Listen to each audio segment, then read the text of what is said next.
Jeremy Corbyn, thank you for joining us. You're welcome. Simple question. Is Brexit going to happen on the 29th of March 2019? At the moment it looks like it, and we will challenge this government on the 6 tests, and if they don't meet them then we will vote against it. So to be clear, it might not happen on the 29th of March, given the policy that you're putting forward?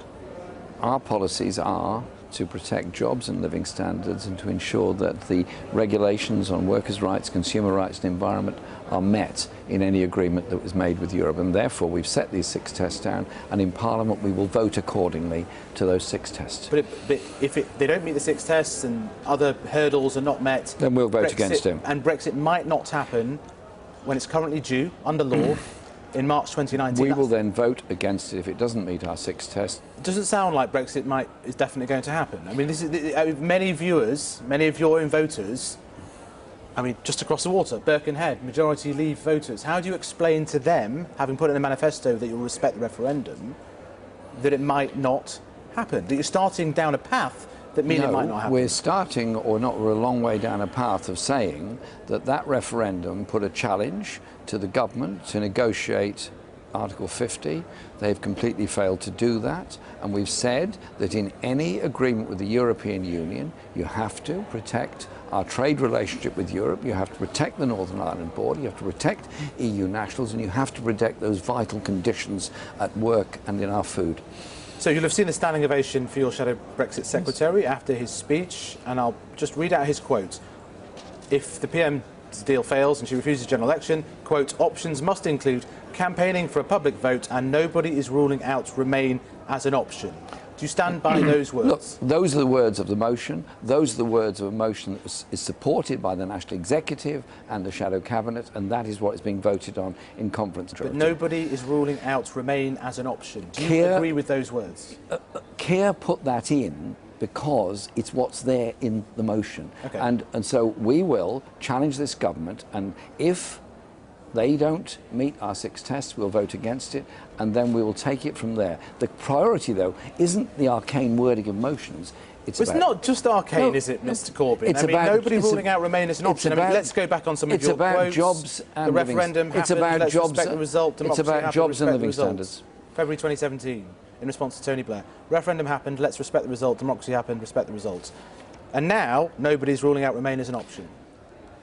That is there in the motion as a discussion that will take place depending on what the outcome of these negotiations are. But we're getting into slightly hypothetical territory here. It's your motion that gets into the hypothetical territory. I mean, I think the point is that there was zero chance of this, of you backing the idea of Remain, and now there's a chance. You've opened up, and from the cheers from your membership, you've opened up the chance of Brexit not happening. Our party is determined to protect people's jobs, living standards, and ensure that trade relationship with Europe. You've got a Tory party that's trying to do some sweetheart deal with Trump, which will be very damaging Have for our economy. Have the facts changed, or did you change your mind?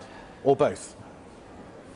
Our party has put forward a position which will be agreed at conference, and we will take that forward and we will vote accordingly in Parliament, and I hope if the government cannot deliver on our 6 tests, they should frankly get out of the way and have a general election.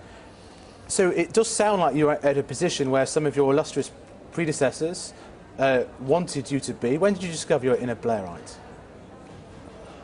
I'm in a position to lead, and very proud to lead, a very democratic party of the biggest membership there's ever been in my lifetime, at the biggest conference the Labour Party has ever had. This party is rooted in every community in the country, and those people have come together, all of them as delegates, and said they are there to represent their communities, and we will act accordingly in Parliament. Do you accept that you have sabotaged the Prime Minister's Chequers negotiation, that Michel Barnier sat in Brussels will say, wow, we don't need to give anything to Dominic Raab because the opposition is sat there promising an option to Remain? Quite the opposite. Isn't the function of opposition to challenge the government? Isn't the function of opposition to speak up for the people who the government won't speak up for? Isn't the function of opposition to try and improve people's lives while this government is wasting them away through an economic policy of austerity and a failure to agree anything with the European Union? So you're talking about the possibility of a general election.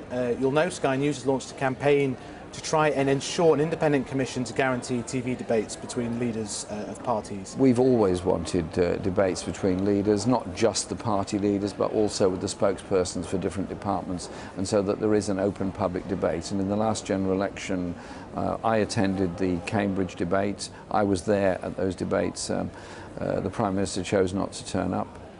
I think that was a terrible shame, and I do think there were two debates, in fact, that the Prime Minister should have been there. On anti-Semitism, do you accept any personal responsibility? Do you have regrets for how this has transpired? I have spent my life fighting racism. I will die fighting racism. Anti-Semitism is totally appalling, wrong, and a scourge in our society, as a matter of fact, is any other form of racism. I've had a lot of things thrown at me over the summer. All I regret is the stuff that's been thrown at me and the ill-informed nature of it. Jeremy Corbyn, thank you very much for your time. Much appreciated. Thank you.